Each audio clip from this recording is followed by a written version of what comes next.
الحمد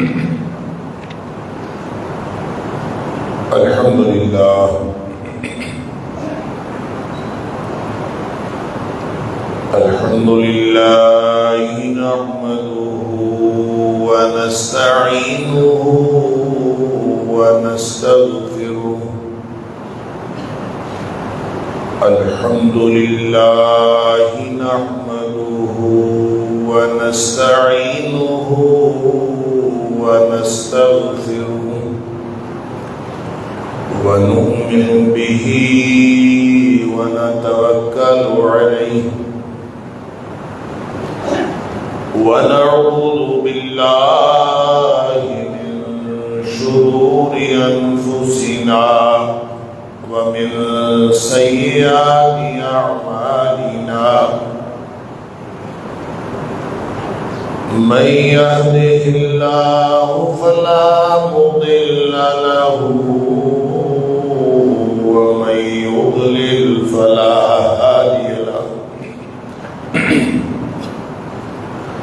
وأشهد أن لا إله إلا الله وحده لا شريك له وأشهد أن محمدا عبده ورسوله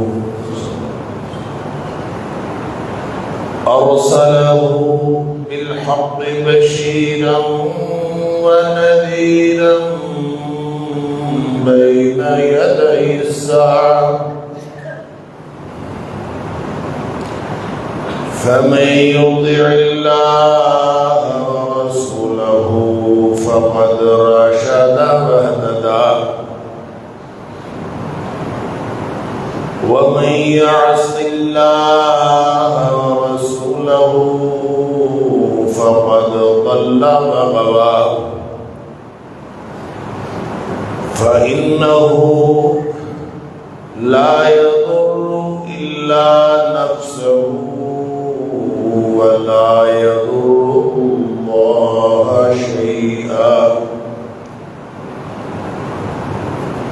نسأل الله ربنا أن يجعلنا ممن يطيعه ويطيع رسوله ويتبع رضوانه ويجتنب سخطه. فإنما نحن به وله. أما بعد فإن خير الحديث كتاب الله وخير الهدي هدي محمد صلى الله عليه وآله وسلم. وشر الأمور محدثاتها وكل محدثة بدعة وكل بدعة ضلالة وكل ضلالة في النار. فأعوذ بالله السميع العليم من الشيطان الرجيم من همزه ونفخه ونفثه. بسم الله الرحمن الرحيم.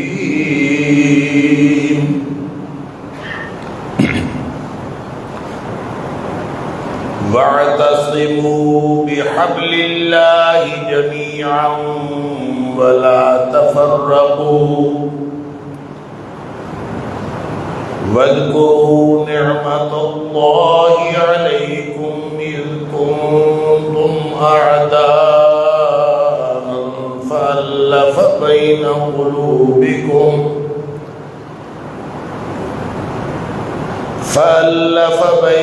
قلوبكم فأصبحتم بنعمته إخوانا وكنتم على شفا شفا حفرة من النار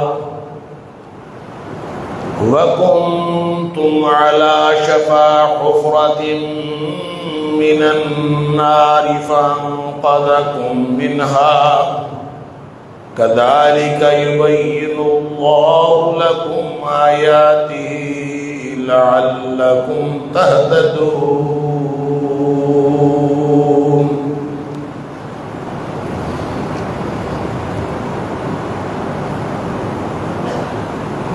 اور تم سب مل کر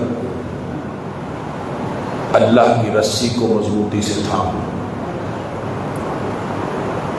اور آپس میں فرقے فرقے نہ بنو،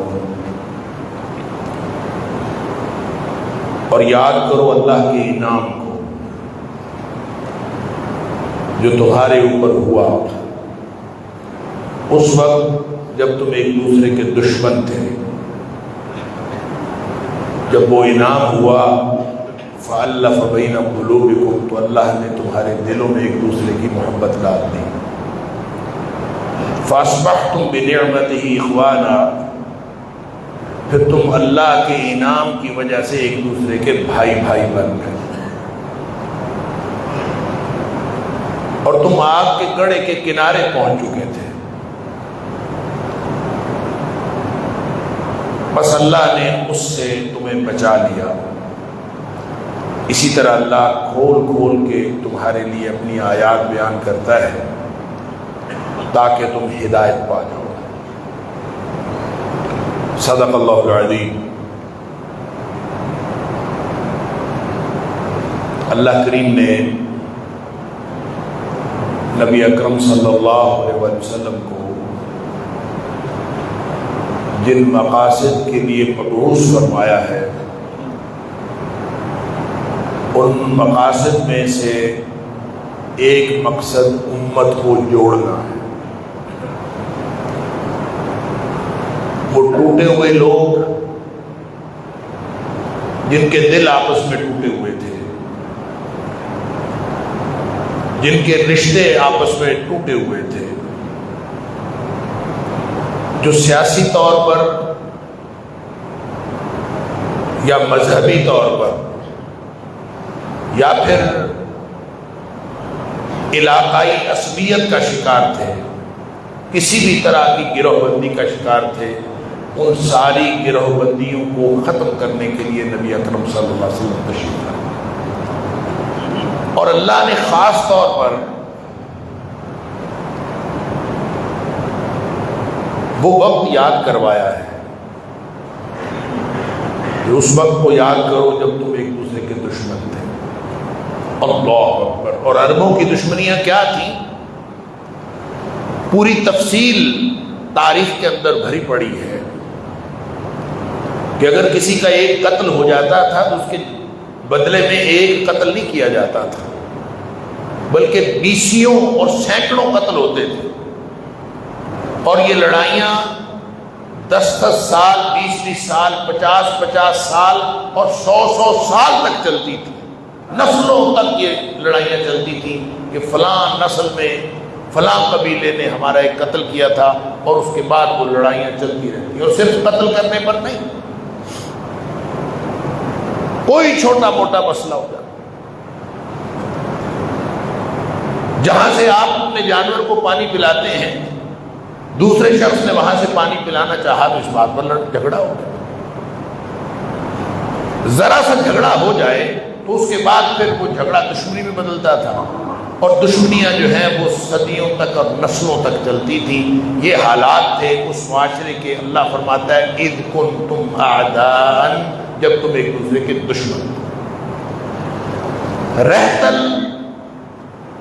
اور زندگی اور معاشرہ وہ دشمنی پر مبنی بھی ہو سکتا ہے۔ یہی وجہ ہے کہ عرب کا ہر شخص جو ہے وہ تلوار ساتھ لے کے چلتا تھا۔ تلوار کے بغیر کسی کا لباس ہی مکمل نہیں ہوتا تھا، لباس کا حصہ ہوتی تھی تلوار، کیونکہ لڑائیوں کا بہت دشمنیاں تھیں۔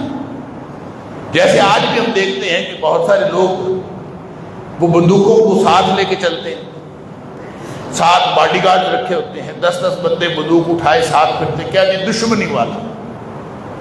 تو جب دشمنیاں ہوں گی تو پھر اس طرح کے ہتھیار لے کے چلنا تو ضروری ہوگا۔ تو پورا معاشرہ ہی جب ایک دوسرے کا دشمن ہو تو پھر ہر شخص کے لباس کا حصہ بن گیا کہ وہ تلوار ساتھ لے کے چلے، کیونکہ دشمنی ہے، کسی وقت بھی اس کی ضرورت پڑ سکتی ہے۔ اس معاشرے کے اندر نبی پاک صلی اللہ علیہ وسلم تشریف لائے، اللہ، اور درندگی اتنی تھی ان کے اندر، یعنی دشمنی ایسے نہیں تھا چھوٹی موٹی دشمنی کہ اس کا بندہ مار دیا، ایسے نہیں، قسمیں اٹھایا کرتے، قسم اٹھاتے تھے کہ میں اپنے دشمن کے سر میں اس کی کھوپڑی میں شراب پیوں گا، یہ قسمیں اٹھا، میں اس کی کھوپڑی میں شراب پیوں، یہ قسم اٹھا لیتا۔ اس قسم اٹھانے کا مطلب یہ تھا کہ میں اپنے دشمن کو قتل کروں گا، قتل کر کے اس کا سر تن سے جدا کروں گا، اور سر تن سے جدا کرنے کے بعد اس کا بھیجا نکال کے اس کی کھوپڑی کا پیالہ بناؤں گا، اس کے اندر شراب ڈالوں گا، اور اس کے اندر میں شراب پیوں گا۔ اور وہ ایسا کرتے تھے، یعنی درندگی اور بے حسی کی انتہا یہ تھی کہ جب وہ کسی کو قتل کرتے تھے، دیکھیں جب انسان کے اندر انسانیت ہوتی ہے تو انسان کو کسی دوسرے کا خون بہتا ہوا نہیں دیکھ سکتا، اور جب یہ انسانیت نکل جاتی ہے تو انسان درندہ بن جاتا ہے۔ جب وہ درندہ بن جاتا ہے، اور یہ ایک دن میں نہیں ہوتا، یہ وقت لگتا ہے اس پہ، ایک تو اس کے پیچھے جہالت ہوتی ہے، اور ایک اس کے پیچھے جاہلیت ہوتی ہے۔ جہالت کو جاہلیت کہا ہے، اور یہ بات میں پہلے کئی دفعہ عرض کر چکا ہوں کہ جہالت اور جاہلیت میں کیا فرق ہے۔ جہالت بھی جہل سے ہے، جاہلیت بھی جہل سے ہے، اور جہل کا مطلب ہوتا ہے لا علمی، ان کے پاس علم کی روشنی نہ پہنچی ہو، تو جو ان کے پاس پہنچا وہ گمراہی تھی، جو ان کے پاس پہنچا وہ جہالت تھی، وہ اندھیرا تھا، وہ روشنی نہیں تھی۔ لیکن جس شخص نے اس اندھیرے کو قبول کیا اور قبول کر کے پھر اس کے اوپر پورا طرز زندگی استوار کر لیا اور اس کے اوپر زندگی گزارنا شروع کر دی، ایک رویہ ڈیولپ ہوا، وہ جو رویہ اور طرز زندگی جہالت کی بنیاد پر ڈیولپ ہوتا ہے اس کو جاہلیت کہتے ہیں۔ یہی وجہ ہے کہ نبی کریم صلی اللہ علیہ وسلم نے یہ نہیں فرمایا آتے ہی کہ ہم نے جاہلیت ختم کر دی۔ اللہ اکبر۔ حضرت حذیفہ بن یمان رضی اللہ تعالیٰ عنہ، بڑی معروف حدیث ہے، بخاری شریف کے اندر بھی، مسلم شریف کے اندر، دیگر کتابوں کے اندر موجود ہے کہ حضرت حذیفہ رضی اللہ تعالیٰ عنہ نبی کریم صلی اللہ علیہ وسلم سے پوچھتے ہیں، کننا فی جاہلیت و شر، ہم جاہلیت میں زندگی گزارا کرتے تھے، اور جاہلیت میں زندگی گزارنا شر ہوتا ہے، لہذا فرمایا کننا فی جاہلیت و شر، ہم جاہلیت میں تھے اور شر میں زندگی گزارتے۔ کیا مطلب؟ جہاں بھی جاہلیت کی بنیاد پر طرز زندگی استوار ہوگا، جہاں بھی جہالت کی بنیاد پر رویہ ڈیولپ ہوگا، جہاں بھی جاہلیت ہوگی، چاہے وہ قدیم دور میں ہو چاہے وہ جدید دور میں ہو، روشنی جو ہے، دیکھیں جہالت تو اس دن ختم ہو گئی جس دن قرآن نازل ہوا، جہالت ختم ہوئی ہے، جاہلیت ختم نہیں ہوئی۔ جاہلیت تو وہ رویہ ہے، جاہلیت تو وہ معاشرے کے اندر رسم و رواج ہے، جاہلیت تو وہ آپس کی دشمنیاں ہیں، جاہلیت تو وہ طرز زندگی ہے، وہ تلواروں والی رہتل ہے، وہ تلواروں والا معاشرہ ہے، خون ریزی والی، آپس میں ایک دوسرے کے ساتھ جو تعلقات کی ایک پوری داستان ہے، ایک تاریخ ہے۔ اس جاہلیت کو ختم کرنے میں نبی پاک صلی اللہ علیہ وسلم کو بھی 2 دہائیاں لگیں۔ نبی کریم صلی اللہ علیہ وسلم کو سکھاتے رہے، سمجھاتے رہے۔ ایسی قوم تھی جس کو قرآن نے کہا قوم لدا، اڑیل قوم، جھگڑالو قوم، ایک دوسرے کے ساتھ لڑنے والی قوم، مزاجن قوم لدا تھی، اور حالات ایسے تھے کہ اللہ فرماتا ہے اذ کنتم اعداء، تم دشمنیوں میں تھے، اور یہ دشمنیاں چلتی تھیں اور حالات خونریزی والے تھے، جاہلیت تھی اور شر تھا۔ اس جاہلیت اور شر کے اندر نبی پاک صلی اللہ علیہ وسلم مبعوث ہوئے، سبحان اللہ۔ لہذا پہلے دن جب قرآن نازل ہونا شروع ہو گیا، اقرأ باسم ربک الذی خلق، تو علم آ گیا نا، تو جو جہالت ہے، جہالت وہ علم سے ختم ہو جاتی ہے، لیکن جاہلیت صرف علم سے ختم نہیں ہوتی۔ جاہلیت کو ختم کرنے کے لیے نبی پاک صلی اللہ علیہ وسلم کو بھی 2 دہائیاں لگی۔ آپ نے ان کے رویے بدلے، آپ نے ان کے اندر اللہ کا خوف ڈالا، آپ نے ان کے اندر تقوی ڈالا، راس الحکمت مخافت اللہ، اللہ کے خوف کو دانائی کی اصل بتا کے ان کے دل و دماغ کے اندر ڈالا، ان کو نماز سکھائی، ان کو روزہ سکھایا، آپس میں بھائی چارہ سکھایا، ایک دوسرے کے ساتھ محبت سکھائی۔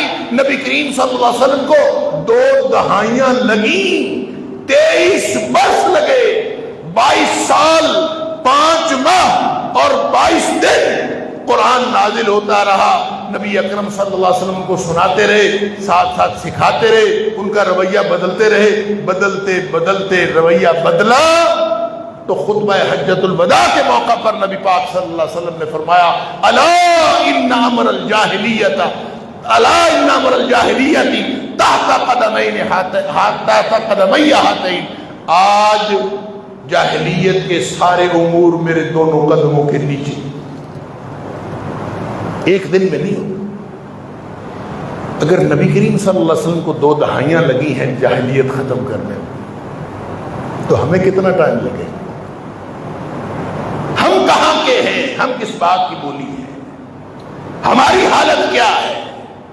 ہم اگر دشمنیاں ختم کرنا چاہیں، ہم اگر لوگوں کے اندر محبتیں قائم کرنا چاہیں، اللہ اکبر، تو ہمیں کتنا عرصہ لگے گا کہ نبی پاک صلی اللہ علیہ وسلم کو جاہلیت ختم کرنے میں 23 برس لگے تھے۔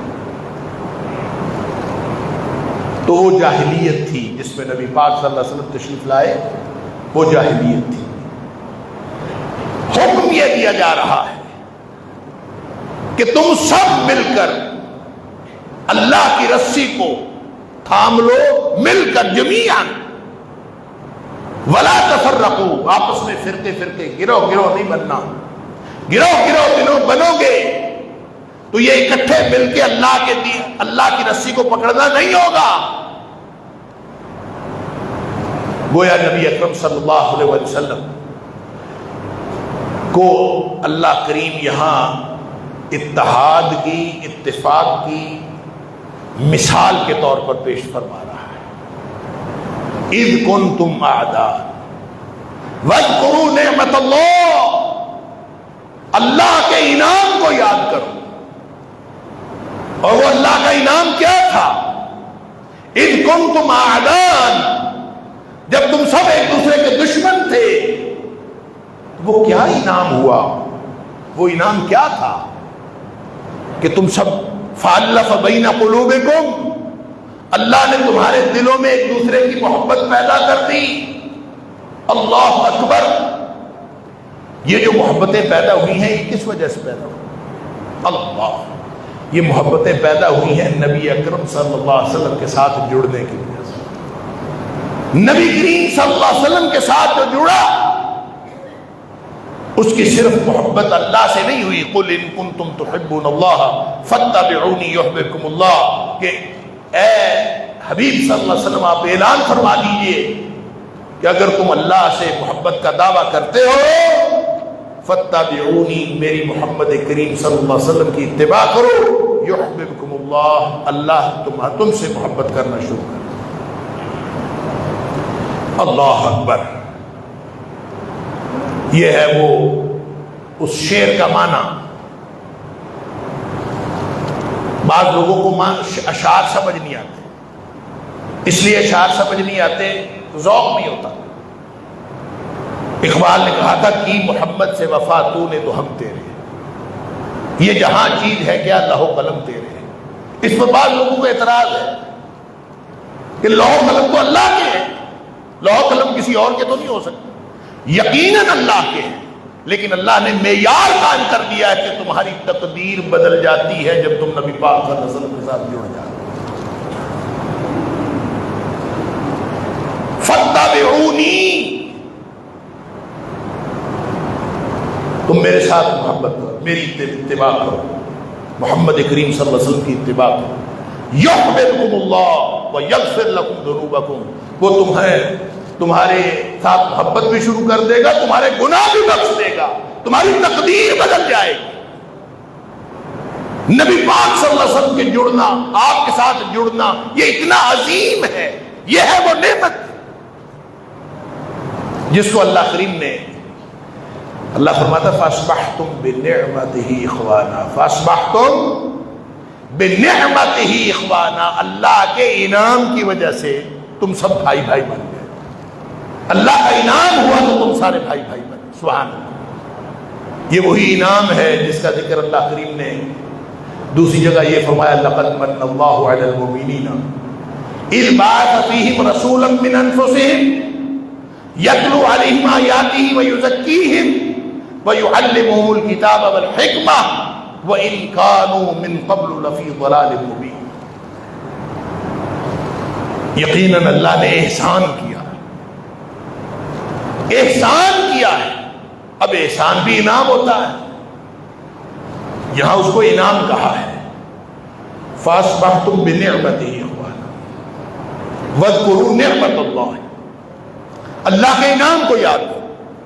اور یہ بات بھی میں پہلے کئی دفعہ عرض کر چکا ہوں کہ انعام دو طرح کا ہوتا ہے، وہ بھی انعام ہوتا ہے، انعام ہے، کوئی بھی چیز کوئی شخص کسی کو دے یہ انعام ہوتا ہے، لیکن اس کی دو قسمیں، ایک انعام وہ ہوتا ہے جو لینے والے کا استحقاق ہوتا ہے، لینے والے کا حق بنتا ہے، اس نے کوئی کارکردگی دکھائی ہوتی ہے، اس پر اس کو انعام دے دیا جاتا ہے، یا اس کے اندر کوئی ایسی خوبی ہوتی ہے جس پر اس کو انعام دے دیا جاتا ہے، یا اس نے دینے والے کے ساتھ پہلے ماقبل کا کوئی معاہدہ کر رکھا ہوتا ہے کہ تم نے مجھے یہ دینی ہے کوئی چیز، وہ دے دیتا ہے، وہ انعام ہوتا ہے، لیکن اس انعام کو عدل کہتے ہیں، عدل کہ جس کا جو حق بنتا ہے اس کو دے دیا جائے، ہوتا وہ بھی انعام ہے، لیکن انعام کی یہ قسم عدل کہلاتی ہے، عدل، اور عدل کا معنی ہوتا ہے حقدار کو حق دے دینا، لہذا جو بھی کسی حقدار کو اس کے استحقاق کی بنیاد پر انعام دیتا ہے تو ہوتا وہ انعام ہی ہے، لیکن اس کو عدل کہتے ہیں۔ دوسرا انعام وہ ہوتا ہے کہ جو لینے والے کا استحقاق نہیں ہوتا، اس کا کوئی ایسی بات نہیں ہے کہ وہ اس کا مستحق ہے کہ اس کو دیا جائے، نہ اس نے کوئی کارکردگی دکھائی ہے کہ اس کو کچھ دیا جائے، نہ اس نے کوئی ماقبل معاہدہ کر رکھا ہے دینے والے کے ساتھ کہ اس کو یہ انعام لازماً دینا ہے، کوئی چیز موجود نہیں، لیکن عطا فرمانے والا، عطا کرنے والا خالص اپنی عطا سے، خالص اپنے فضل سے وہ عطا کر دے تو ہوتا وہ بھی انعام ہی ہے، لیکن اس کو عدل نہیں کہتے، اس کو احسان کہتے ہیں۔ وہ احسان ہوتا جو استحقاق کی بنیاد پر دیا، وہ احسان نہیں ہے، وہ عدل ہے، جو استحقاق کے بغیر دیا وہ احسان ہے۔ اب ذرا سوچئے اللہ کی کون سی نعمت ہے جو ہمارے استحقاق کی بنیاد پر ہمیں اللہ نے عطا کی ہے؟ کون سی ایک نعمت، ایک چھوٹی سے چھوٹی نعمت، نعمتیں پتہ کتنی اللہ، انعامات اس کے پتہ کتنے؟ وہ کہتا ہے وَإِن تَعُدُّوا نِعْمَةَ اللَّهِ لَا تُحْصُوهَا، اگر تم اللہ کے انعامات کو گننا شروع کر دو تو دنیا میں ایسا کوئی کمپیوٹر، سپر کمپیوٹر نہ بنا ہے نہ قیامت تک بن سکتا ہے جو اللہ کے انعامات کو گن ہی لے، گن نہیں سکتا۔ وہ جو انعامات سارے جن کو گنا نہیں جا سکتا، کے بارے میں کوئی شخص کوئی مشین گر نہیں سکتی. وہ سارے کے سارے انعامات تھے. ان میں سے کتنے انعامات ہیں جو ہمارے استحقاق کی بنیاد پر اللہ نے ہمیں دیے ہیں. ان میں سے ایک بھی انعام ایسا نہیں ہے جو ہمارے استحقاق کی بنیاد پر ہے. ہر نعمت اللہ کا احسان ہے. ہر نعمت اللہ کا احسان.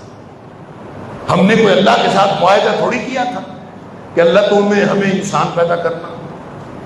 وہ چاہتا تو ہمیں جنگل کا درندہ پیدا کر دیتا, وہ چاہتا تو درخت پیدا کر دیتا, وہ چاہتا تو ہمیں کوئی اینٹ دارا بنا لیتا, وہ چاہتا تو ہمیں بناتا ہی نہ. یہ جو وجود ملا ہے, یہ جو زندگی ملی ہے, یہ جو شعور ملا ہے, یہ جو اشرف المخلوقات بنایا ہے, وَلَقَدْ كَرَّمْنَا بَنِي آدَمَ لَقَدْ خَلَقْنَا الْإِنسَانَ فِي أَحْسَنِ تَقْوِيمٍ, یہ جو بہترین تقویم میں بنایا ہے, یہ جو کرمنا بنی آدم, اس کو تکریم دی ہے, یہ سارے کے سارے اس کے احسانات ہی تو ہیں. ہم نے کب اللہ سے, ہمارا کیا استحقاق تھا کہ اللہ نے ہمیں انسان بنانا تھا. اس نے جیتا جاگتا باشعور انسان بنا دیا. وہ چاہتا تو جنگل کا بلی چوہا بنا سکتا تھا, اس نے انسان بنایا ہے. یہ اللہ کا احسان. اللہ ھذا القیاس, ایک ایک نعمت جو بولنے کی صلاحیت دی ہے احسان ہے اس کا, جو سننے بولنے کی توفیق دی ہے احسان ہے اس کا. آج اگر ہم مسجد میں اکٹھے ہیں تو احسان ہے اس کا. مسجد میں آنے کی توفیق عطا کی ہے تو احسان ہے اس کا. جو چلتے پھرتے ہم نظر آ رہے ہیں تو احسان ہے اس کا. سانس اندر جاتی ہے, باہر آتی ہے, چل رہی ہے, احسان ہے اس کا. جس وقت وہ چاہے یہ رک جائے. یہ سارے کے سارے ایک ایک چیز, چھوٹی سے لے کر بڑی سے بڑی چیز تک سارے اللہ کے احسان. پھر یہ کیوں کہا ہے لَقَدْ مَنَّ اللَّهُ عَلَى الْمُؤْمِنِينَ إِذْ بَعَثَ فِيهِمْ رَسُولًا مِنْ أَنفُسِهِمْ. سارے انعامات احسان ہیں,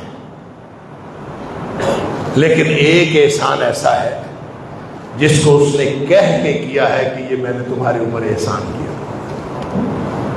کہہ کے, جتا کے, سمجھا کے, قانون بتا کے. کہ جب احسان ہوتا ہے تو پتہ کیا ہوتا ہے, فرماتا ہے میں نے احسان کیا ہے. لقد من اللہ علی المؤمنین, یقیناً اللہ نے احسان کیا ہے اہل ایمان پر. تو پورے قرآن میں کسی اور چیز کو احسان نہیں کہا, اس کو احسان. نبی پاک صلی اللہ علیہ وسلم کی تشریف آوری کو سورہ حجرات میں احسان کا ذکر ہے. وہاں یہ ذکر ہے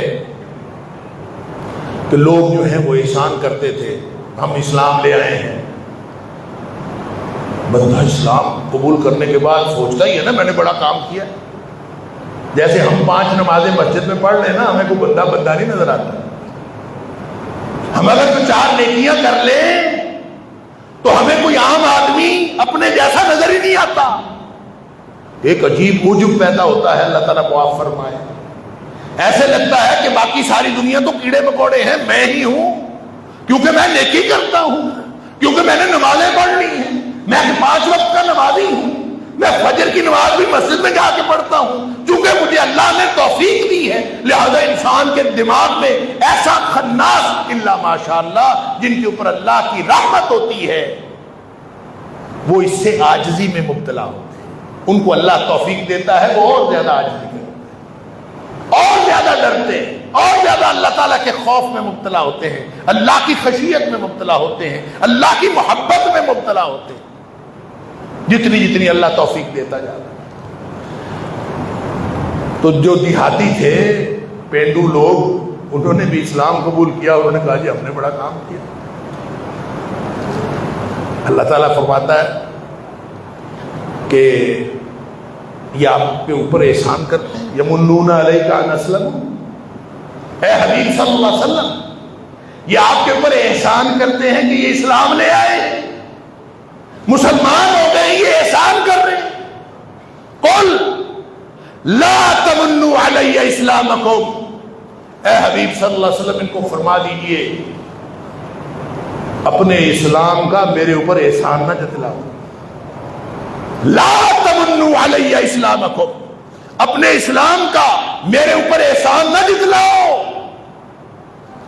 بل اللہ یمن علیکم ان ہداکم للایمان، بلکہ یہ احسان اللہ نے تمہارے اوپر کیا ہے کہ تمہیں ہدایت کا، تمہیں ایمان کا راستہ دکھا دیا.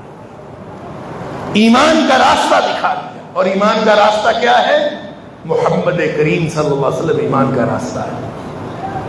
جس شخص کو کسی بات کی سمجھ نہ آتی ہو وہ نبی اکرم صلی اللہ علیہ وسلم کے ساتھ جڑ جائے. ایمان کا راستہ نبی اکرم صلی اللہ علیہ وسلم کی ذات اقدس ہے. ان ہداکم للایمان، یہ ہے احسان. گویا وہاں بھی سورہ حجرات میں بھی جو جس کو احسان فرمایا وہ وہی احسان ہے جس کے بارے میں فرمایا لقد من اللہ علی المؤمنین اذ بعث فیہم رسولا من انفسہم. یقیناً اللہ نے احسان کیا جب اہل ایمان کے اوپر احسان کیا جب ان کے اندر انہی میں سے ایک رسول صلی اللہ علیہ وسلم مبعوث تھا. گویا جو انعام، جس کو اللہ انعام فرما رہا ہے، جس سے دشمنیاں ختم ہوتی ہیں، جس سے دشمنیاں دوستی میں بدلتی ہیں، جس سے دل آپس میں ملتے ہیں، جس سے محبتیں پیدا ہوتی ہیں، جس سے ٹوٹی ہوئی قوم جڑتی ہے، جس کے ذریعے سے ٹوٹے ہوئے لوگ آپس میں محبتوں کے ساتھ جڑ جاتے ہیں، وہ نعمت کیا ہے؟ وہ رسول اللہ صلی اللہ علیہ وسلم کی آپ کی رسالت ہے، آپ کی حیثیت رسالت ہے، آپ کا بطور رسول مبعوث ہونا ہے، وہ آپ کی بعثت ہے. جب نبی پاک صلی اللہ علیہ وسلم تشریف لے آئے، اس سے پوری دنیا کے اندر جہاں جہاں دشمنیاں تھیں وہ ساری کی ساری دوستیوں میں بدل گئی. اللہ فرماتا ہے اس انعام کو یاد کرو. وَاذْكُرُوا نِعْمَتَ اللَّهِ، اس انعام کو یاد کرو. حکم پیچھے کیا ہے؟ حکم یہ ہے وَاعْتَصِمُوا بِحَبْلِ اللَّهِ جَمِيعًا وَلَا تَفَرَّقُوا. حکم یہ ہے کہ سارے مل کے اللہ کی رسی کو مضبوطی سے تھامو. وَلَا تَفَرَّقُوا، آپس میں گروہ نہ بنو، فرقے نہ بنو، آپس میں ایک دوسرے سے جدائیاں نہ ڈالو. گروہ بندی نہیں ہونی چاہیے. اسی لیے نبی اکرم صلی اللہ علیہ وسلم کا فرمان ہے لیس منا من دعا الی العصبیہ، جو شخص کسی بھی طرح کی گروہ بندی کی طرف بلائے، وہ گروہ بندی وہ صوبائی ہو، وہ گروہ بندی علاقائی ہو، وہ گروہ بندی نسلی ہو، وہ گروہ بندی مذہبی ہو، وہ گروہ بندی سیاسی ہو. جب گروہ کی طرف کوئی شخص بلاتا ہے، میرے گروہ کی طرف آ جاؤ، دوسرے گروہ کو چھوڑ دو، میرا گروہ زیادہ اچھا، دوسرا گروہ برا، میرے گروہ میں 1000 خوبیاں، دوسرے گروہ میں 1000 خامیاں. جب انسان ایک گروہ کے ساتھ منسلک ہوتا ہے، جب وہ اپنے گروہ کی خوبیاں بتاتا ہے تو وہ لازماً دوسرے گروہ کی خامیاں بتاتا ہے. اگر یہ گروہ مسلمانوں کے ہوں گے تو اس سے دشمنیاں پیدا ہوں گی، کبھی دوستیاں پیدا نہیں ہو سکتی. وَلَا تَفَرَّقُوا، گروہ نہیں بنتا. لَيْسَ مِنَّا مَن دَعَا إِلَى الْإِسْلَامِ. اب وہ جو گروہ بندی تھی، اس گروہ بندی کو ختم کرنے کے لیے نبی کریم صلی اللہ علیہ وسلم تشریف، وہ جو فرقہ واریت تھی اس کو ختم کرنے کے لیے نبی اکرم صلی اللہ علیہ وسلم تشریف لائے. وہ جو سارے فرقے، جن فرقوں کو نبی پاک صلی اللہ علیہ وسلم نے فرمایا کہ پچھلی امتوں میں 72 فرقے ہوتے تھے، میری امت کے 73 فرقے ہیں. کلہم فی النار الا واحدہ، سارے کے سارے فرقے جہنم میں جائیں گے، صرف ایک بچے گا جو جنت میں جائے گا. اللہ اکبر. گروہ نہیں بننا، فرقے نہیں ہونا. اور اس کا کیا طریقہ ہے کہ ہم فرقوں سے بچیں؟ فرمایا وَاذْكُرُوا نِعْمَتَ اللَّهِ إِذْ كُنْتُمْ أَعْدَاءً. اس کا طریقہ ایک ہی ہے کہ تم سب اللہ کے رسول صلی اللہ علیہ وسلم کے ساتھ کرو. جب فرمایا وَاعْتَصِمُوا بِحَبْلِ اللَّهِ، تم سب اللہ کی رسی کو مضبوطی سے تھام لو. رسی پتہ کون سی؟ رسی کا مطلب کیا ہے؟ رسی کا معنی یہ ہے، خود اللہ کے رسول صلی اللہ علیہ وسلم نے فرمایا حبل اللہ الممدود، اللہ کی جو لمبی رسی ہے، پھیلی ہوئی رسی ہے، وہ کیا ہے؟ وہ القرآن، وہ قرآن مجید ہے۔ پھر نبی پاک صلی اللہ علیہ وسلم نے یہ بھی فرمایا ان ھذا القرآن سبب، یہ قرآن رسی ہے، طرفہ بید اللہ و طرفہ بایدیکم، یہ قرآن ایک رسی ہے، یہ لمبی ہے، آسمانوں سے پھیلی ہوئی ہے، آسمان سے یہاں تک آئی ہے، اور اس رسی کا ایک سرا اللہ کے ہاتھ میں ہے، ایک سرا تمہارے ہاتھ میں ہے، فتمسکوا بہ، اس رسی کے ساتھ جڑ جاؤ، اس کو مضبوطی سے تھام لو۔ کون سی رسی؟ اللہ کا قرآن، اللہ کے قرآن کو تھام لو۔ کیا ہوگا؟ فرمایا لن تضلوا ولن تهلكوا بعده ابدا، جب اللہ کے قرآن سے جڑ جاؤ گے تو نہ تو اس کے بعد کبھی گمراہ ہوگے اور نہ ہی اس کے بعد کبھی تباہ ہوگے۔ دو گارنٹیاں نبی کریم صلی اللہ علیہ وسلم نے۔ تو بات سمجھ میں یہ آئی کہ دو باتیں ہیں، ایک اللہ کا قرآن ہے، ایک نبی کریم صلی اللہ علیہ وسلم کی ذات ہے۔ اگر کوئی شخص اس سے جڑتا ہے تو وہ فرقہ واریت سے بچ سکتا ہے، اور اگر کوئی ان سے نہیں جڑتا تو وہ لازماً فرقہ واریت کا شکار ہوتا ہے۔ اور جب نبی پاک صلی اللہ علیہ وسلم نے فرمایا کہ قرآن سے جڑ جاؤ گے تو ہلاکت سے، تباہی سے بھی بچ جاؤ گے اور گمراہی سے بھی بچ جاؤ گے، تو اس کا مطلب ہے جو نہیں جڑے گا وہ گمراہ بھی ہوگا، وہ تباہ بھی ہوگا۔ یا پھر آپ نے فرمایا کہ میں تم میں دو چیزیں چھوڑ کر جا رہا ہوں، ترکت فیکم امرین، میں دو چیزیں تم میں چھوڑ کے جا رہا ہوں، لن تضلوا ما تمسکتم بہما، جب تک تم ان دو چیزوں سے چمٹے رہو گے تم کبھی گمراہ نہیں ہوگے۔ گویا اس کا مفہوم مخالف یہ ہے کہ جب تم ان دو چیزوں کو چھوڑ دو گے تو لازماً گمراہ ہو جاؤ گے، اور وہ دو چیزیں کیا ہیں؟ کتاب اللہ و سنتی، وہ اللہ کی کتاب ہے اور میرا طریقہ ہے۔ یہ ہے جڑنے کی، یہ ہے اتحاد کی، یہ ہے اتفاق کی، اور یہ ہے فرقہ واریت کو ختم کرنے کی وہ کلید، وہ کنجی، وہ چابی جس کے ذریعے سے فرقہ واریت ختم ہو سکتی ہے۔ رہ گئی ہمارے ملک کی صورتحال، ہم فرقہ فرقہ کیوں ہیں؟ ہم اہل حدیث، دیوبندی، بریلوی، ہم مختلف تنظیموں کا شکار کیوں ہیں؟ ہم نے کوئی تحریک اسلامی، جماعت اسلامی، جماعت المسلمین، یہ سب کچھ کیوں بنا رکھا ہے؟ اور اگر یہ سب کچھ بنا رکھا ہے تو کیا ہم فرقہ واریت کا شکار ہو گئے ہیں، یا ہم یہ بنانے کے بعد بھی فرقہ واریت سے بچ سکتے ہیں؟ اللہ مجھے اور آپ کو سمجھ عطا فرمائے انشاءاللہ، اللہ کی توفیق سے، اور بشرط زندگی اگلے جمعے عرض کروں گا۔